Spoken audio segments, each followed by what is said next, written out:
So we have another question in here from Lorraine asking, are there any particular age milestones I should be thinking about, like age 50, 60, etc., when planning my retirement?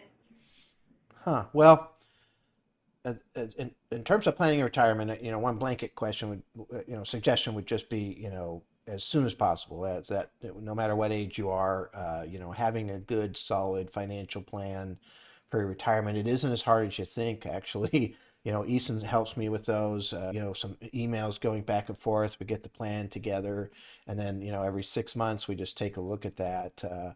And so that's a generic concept of starting that as soon as possible because that will definitely help you reach some of your retirement goals. In terms of like benchmark ages, ironically, most of the people save a vast majority of their retirement assets starting in their 50s. You'd think maybe, we should all be starting sooner, but it is difficult to start sooner. We don't have a job originally, and then we finally get a job and we got all these things, trying to get an apartment, and then we get married, we have kids, get a house. And so I think a lot of the reason that 50s and beyond is the one of the big, benchmarks for saving for retirement is because that's when, things kind of settle down. The kids are out of college or what have you, and you got some extra money to save towards retirement.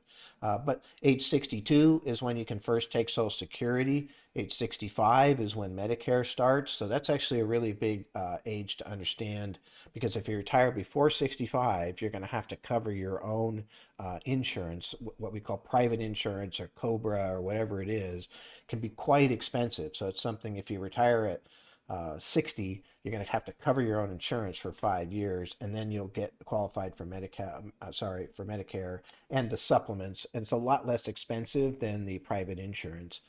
And then, of course, age 70 is the last age that you can take Social Security. So, you don't want to go past age 70 with your Social Security if you're waiting. So that's another, kind of benchmark age as far as that goes. But yeah, those are good things to kind of understand what you're looking at. A lot of people feel like they're way, way behind. I hear that all the time. I meet with a 30-year-old who has 150,000 saved for retirement, and they feel like they're very far behind. But statistically, across the nation, they're not. So it's never too late to start, that's for sure.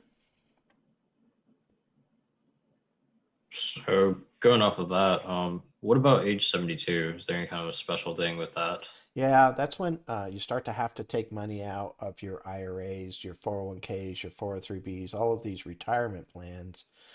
They've allowed you to defer taxes on all of those plans and defer taxes on any growth you've made in those plans. And what they're doing is they're putting you on a schedule at age 72 to start taking money out of those plans. That becomes taxable income, again, ordinary income to you, not capital gains. And it continues to be a higher and higher percentage that you have to withdraw the older you get. And so that is a big piece of tax planning and retirement planning that we deal with is that required minimum distribution that starts at age 72.